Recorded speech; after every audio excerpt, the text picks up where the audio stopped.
Bonsai, orang dengan HIV/AIDS atau ODA bisa dibilang adalah kelompok masyarakat yang masih belum bisa diterima secara terbuka oleh masyarakat pada umumnya. Kurangnya pengetahuan masyarakat mengenai HIV/AIDS menjadi salah satu penyebab timbulnya beragam stigma negatif bagi para ODA. Akibatnya banyak dari mereka yang dikucilkan. Hal itulah yang melatar belakangi Rosana atau yang akrab disapa Ma Ipeng untuk terjun ke dunia pendamping ODA sejak tahun 2015. Ibu dari 3 orang anak ini bergerilya melakukan sosialisasi kepada masyarakat dan pendampingan kepada ODA. Dari situ ia menyaksikan penderitaan seorang ODA menjalankan kehidupannya. Tidak sedikit masyarakat mengucilkan, bahkan pihak keluarga pun minim memberikan perhatian. Ma Ipeng yang berprofesi sebagai perias pengantin ini juga menargetkan para ODA yang didampinginya tersebut harus bisa mandiri, sehingga mereka juga bisa membantu ODA lainnya. Kini sedikitnya 250 orang dengan HIV/AIDS telah ia dampingi. Wanita berusia 53 tahun ini pun memahami tentang penyakit menular tersebut, baik dampak terhadap kesehatan, sosial, hingga penularannya. Bagaimana Ma Ipeng menjalani kehidupannya sebagai pendamping ODA? Kita ngobrol langsung aja yuk Besti Bonsai, hanya di Rumah Idaman, bikin nyaman.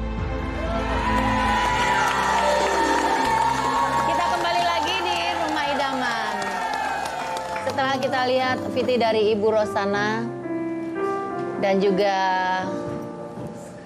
penyintas HIV pagi hari ini udah hadir di sini di Rumah Idaman. Matur nuwun Ibu udah nyampe di sini. Sehat selalu. Alhamdulillah. Ini Ma Ipeng sudah berapa lama Ibu ngopenin? Dari tahun 2015. Dari tahun 2015. Dari tahun 2015 sampai saat ini masih mendampingi orang dengan HIV. Jadi Mbak Imi sebagai kader pendamping penyintas HIV. Nah, sebenarnya saya pertama-tama kan memang kader seperti biasa kebanyakan kader PKK, Posyandu, Posbindu gitu ya.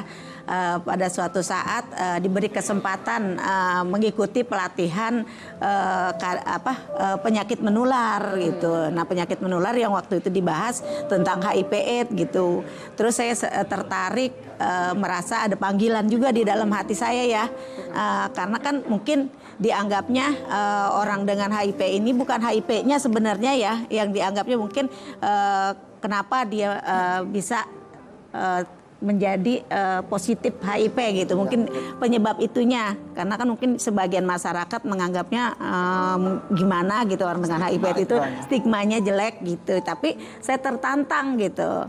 Apalagi kita nih nolongin orang, kita nolongin, ada suratnya juga ya di Al-Quran, nolongin anjing yang itu aja waktu zaman Nabi itu kita dapat pahala, apalagi nolongin orang gitu. Itu aja mungkin sedikit kenapa saya mau membantu teman-teman orang ODIP tersebut gitu. Mohon maaf nih Ibu, ini pendampingan atau treatment seperti apa yang Ma Ipeng berikan untuk penyintas HIV ini? Pertama-tama mungkin ya kan saya dapatnya juga apa dari rumah sakit atau dari tetangga, karena memang saya sudah lama terjun juga banyak yang tahu kayaknya ini ada yang sakit gini-gini, langsung kan saya datang tuh ke rumahnya seperti tadi ya yang udah dicontohin gitu, saya datang ke rumahnya langsung saya bawa ke rumah sakit atau puskesmas, kan sudah bisa juga di kota saya itu melayani pemeriksaan HIV gitu. Setelah saya periksa saya dampingi peminum obatnya, soalnya kan minum obatnya juga seumur hidup gitu. Selain pendampingan minum obatnya, kesehatannya. Nah, kami juga nih bersama-sama ada beberapa orang teman-teman kader di Depok. Itu kita sama-sama mencari kegiatan lain nih. Kan dia kan bosen juga, bete nih. Kita bekerja sama dengan dinas-dinas terkait untuk mengadakan pelatihan. Maka kan ada beberapa juga nih perusahaan yang setelah diketahui mereka positif kadang-kadang diberhentiin dari kerjaannya. Nah, di situ kita nyari pelatihan atau kegiatan-kegiatan lain yang istilahnya membangun mereka tidak mudah putus asa gitu. Ada nggak rasa ketakutan ketika Ibu menjadi pendampingan pada putra-putri penyintas ini? Saya Ada mantap. rasa khawatir, ketakutan nggak buat diri sendiri atau mungkin buat keluarga gitu? Takut tertular gitu. Takut tertular gitu. Nah, karena saya tahu ya penularannya hanya melalui 4 cairan tubuh gitu aja. Yang saya tahu itu karena selama ini kalau memang saya takut tertular, mungkin saya menjadi anak yang paling durhaka di rumah karena setiap hari teman-teman ini makan, kita main, ada pengajian Semua juga sama-sama di rumah. juga. Nah, mungkin yang paling tertular nanti orang tua saya karena mereka kan sudah di atas 70 tahun gitu. Itu Mbak Ipeng dari keluarga sendiri tidak ada penolakan ketika awal-awal berusaha untuk menjadi pendamping dari penyintas HIV/AIDS ini?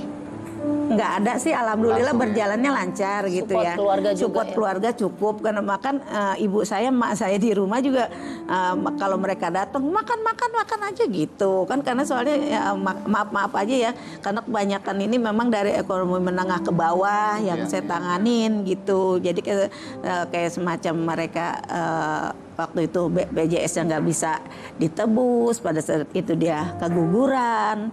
Nah itu kita berusaha tuh nyari ke Basnas atau mana organisasi yang istilahnya bisa menanggulangi. Mereka kan nggak tahu harus kemana dalam posisi keguguran waktu dulu gitu. Makanya kayaknya peran-peran kita tuh sebenarnya dibutuhkan banget di mereka gitu. Selain tidak menstigma dan mendiskriminasi mereka, bagaimana kebutuhan mereka tuh ya meskipun nggak banyak, saya siapa di kota saya sih bukan siapa-siapa, tapi saya hanya bisa sebagian kecil berbuat untuk kota saya gitu. Luar biasa sekali loh Mbak Ipeng. Bangga kita mendengarnya. Mohon maaf tapi berarti di rumahnya Mbak Ipeng juga mereka diberikan makan dan lain-lain, itu biayanya dari siapa Ibu? Ya saya sendiri aja. Dari biaya Ibu sendiri? Iya ada aja rezeki. Siapa yang punya ini? Cuma teman-teman kader saya nih. Iya mak, saya bawa ntar pepes oncom. Mak saya bawa ini gitu. Aku pengen nanya dong. Boleh. Soalnya ini tuh sebagai bonsai ini air matanya tuh lihatnya berkacanya nular gitu. Sebenarnya tuh kayak ditahan banget gitu. Sebenarnya apa sih yang paling yang paling di lubuk hati terdalam melakukan ini semua, terus kayak empatinya tuh sejauh apa sih sampai kayak nyeritainnya gitu loh Kak, sampai kayak gitu. Kan mereka juga kenapa bisa positif ya gitu dan ini nggak mungkin mereka tiba-tiba saja tuh kenapa tahu terkena ada virus di dalam tubuhnya. Pasti ada di masa lalu yang memang harus kita ketahui.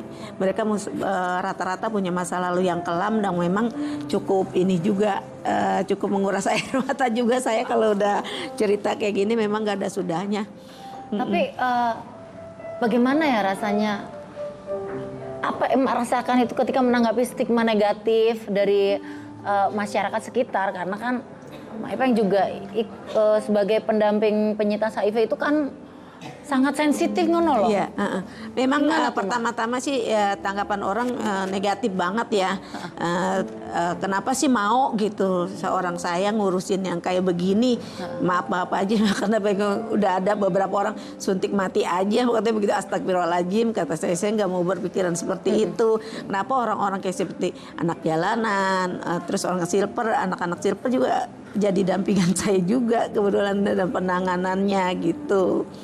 Memang niatnya untuk beribadah. Nah, dan kita tidak berbayar ya, gratis gitu di Kota Gratis, Depok. bahkan mengeluarkan biaya sendiri. Iya, tapi untuk alhamdulillah rezeki ada aja gitu. Alhamdulillah, Mak. Kalau Ketemu niat baik aja ya, Mak. rezekinya gitu. Pasti makanya. dikasih jalan sama Allah ya Mak ya. Iya.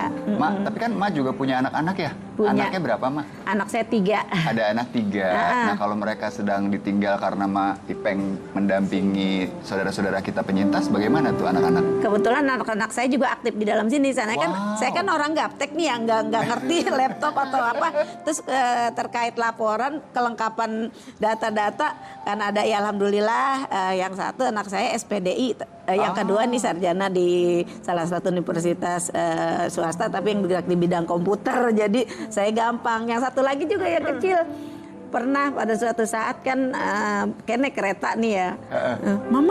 Mama itu orang HIV ya, hus kata sama gitu, nggak bisa HIV itu dilihat dari wujud luar. tubuhnya aja. Maksudnya dia juga pengen belajar gitu dalam ngelihat karena mamanya setiap hari melakukan kegiatan seperti Tapi ini ada nggak gitu. rasa kekhawatiran tiba-tiba anak juga ikut terjun sebagai membantu penyintas, pendampingan kayak gitu tuh? Ibu ada rasa ketakutan tersendiri nggak? Malah saya bangga karena buat nambahin siapa yang mau peduli lagi gitu. Pengabdian yang luar biasa yo, Mas. Nih, Mbak Ipeng, sebagian besar masyarakat itu kan berpikir bahwa HIV itu dari pergaulan yang buruk. Sebenarnya dari apa sih, Mak? Bukan dari pergaulan yang buruk ya, dari 4 cairan tubuh. Dari 4 cairan tubuh itu memang nih ya, cairan sperma, cairan vagina, cairan darah, dan air susu ibu. Nah ini dampingan yang banyak saya dampingin itu rata-rata emang wanita baik-baik, tidak berdosa. Nah mereka terkena positif HIV. Karena disusui. Jadi tidak oleh sebenarnya ibu HIV itu tidak harus karena suatu perbuatan yang hina ya. Nah, itu dia. Tapi karena ada banyak yang aksesnya lewat yang berbeda-beda, itu dari air susu ibu dan juga cairan atau lewat hubungan suami istri ya Bu ya. Kan istrinya sananya gini, istrinya nih ngaji di rumah, masak, pokoknya pekerjaan rumah tangga dah ibu baik-baik. Tapi kan suaminya juga pernah pergi, pamit keluar kota, apa ada gangguan di sana mana kita tahu gitu. Nah di rumah kembali lagi melakukan dengan keluarga, si istri baik-baik terkenalah dia positif HIV. Jadi memang kita harus tahu banyak informasi tentang HIV/AIDS ini ya, HIV/AIDS yang dijauhi itu penyakitnya. Iya, bukan orangnya. Bukan odanya. Tapi maaf banget, mohon maaf, kita baru mendengar kabar katanya ada kedukaan di keluarga. Iya. Boleh diceritakan, Mak? Ya, saya sih gini ya, Mas, Bunda Inul juga semua teman-teman di sini. Jadi semua pengalaman saya bagaimana gitu ya. Setiap hari mungkin contoh salah satunya ini dampingan saya. Dia saya temukan dalam kondisi yang sudah sangat drop sekali ya. Kalau orang tempat saya tinggal itu tinggal tulang sama kulit dan mungkin ya, dengan napas juga bukannya Senin Kemis lagi, udah Senin Jumat. Ini dia contohnya, kata saya bisa sehat lagi, bisa seger lagi, bisa kerja lagi. Tapi anak saya mana hamil 8 bulan dikit lagi punya cucu, malah yang sehat Allah ambil begitu. Jadi kalau masalah kesehatan, masalah penyakit urusan Allah. Mak, turut berbelasungkawa ya, Mak ya. Iya, Kita masa doain. gitu. Soal sakit, soal mati bukan urusan kita, urusan Allah. Yang bisa kita lakukan adalah berbuat baik semasa kita hidup ya, Mak. Iya, Dan segitu. Rata-rata orang yang saya dampingin emang orangnya istilahnya udah, malah beberapa dokter juga udah memvonis. Ya ini saturasinya aja udah sekian, besok juga udah nggak ada, sehat lagi, kerja lagi. Saya bawa dorong-dorong udah pakai kursi roda.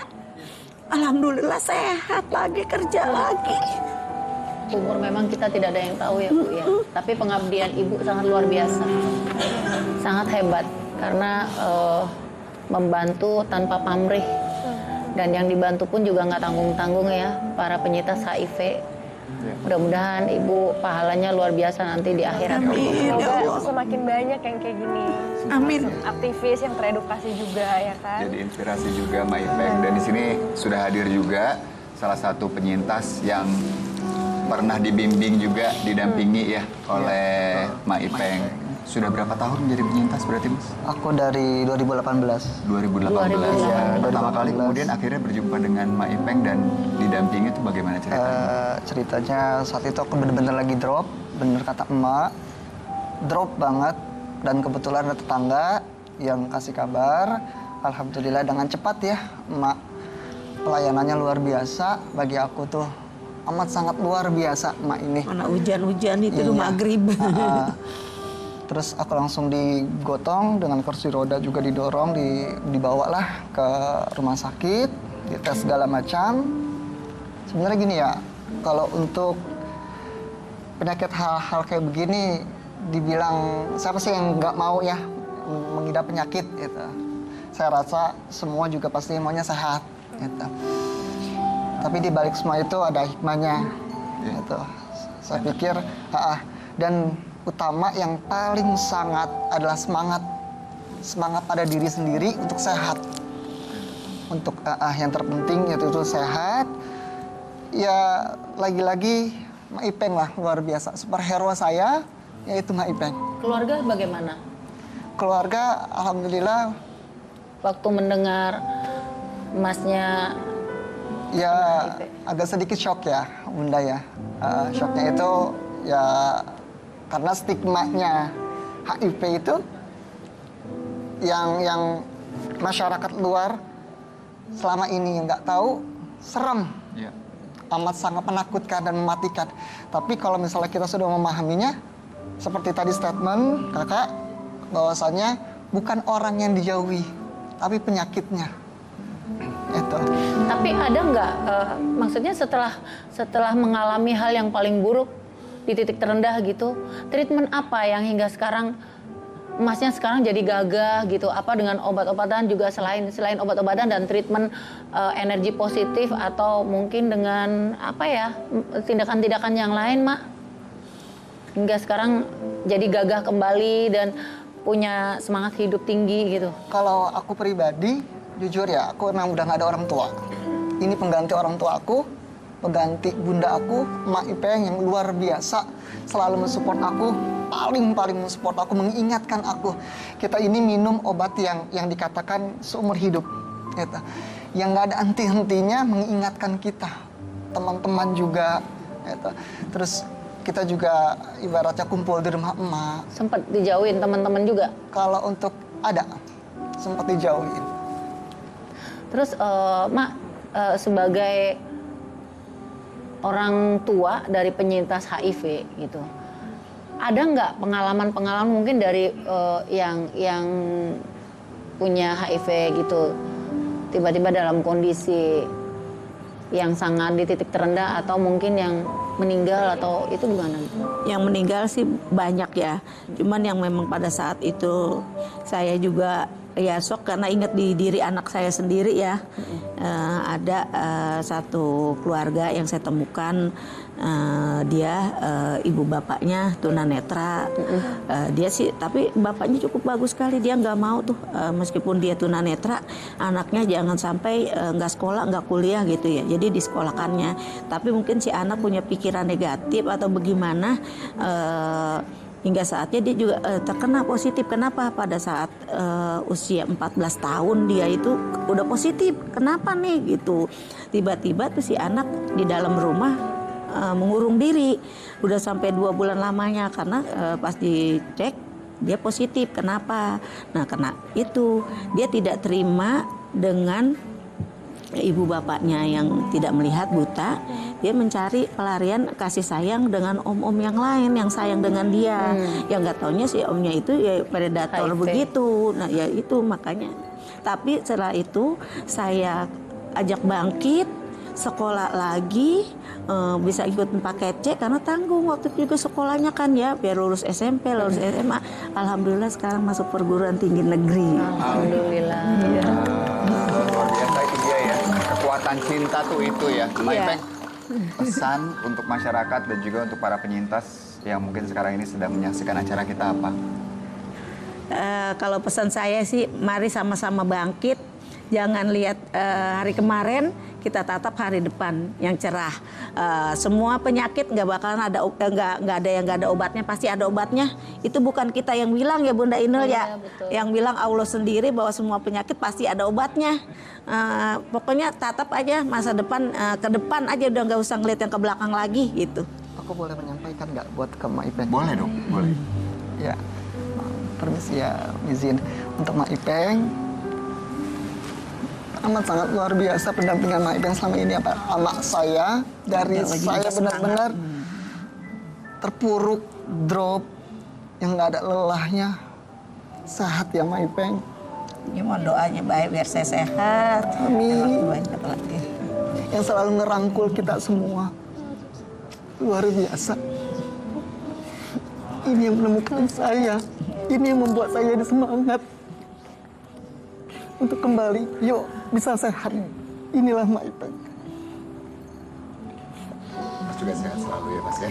Ya, biar sehat ya. Sehat selalu buat Mak Ipeng dan tentunya buat masyarakat di luar, bahwa sebenarnya HIV itu tidak perlu dijauhi orangnya, Iya. tetapi kita harus berhati-hati dengan virusnya. Ini Bunda satu lagi, penyakit menular tapi sulit untuk Penyakit ditularkan. menular yang Tapi sulit untuk tapi ditularkan. sulit untuk ditularkan. Jadi sebenarnya yang hati-hati adalah tindakan kita ya Bu. Iya. Betul sekali. Terima kasih. Terima kasih sudah mampir di Rumah Idaman. Kita akan kembali sesaat lagi.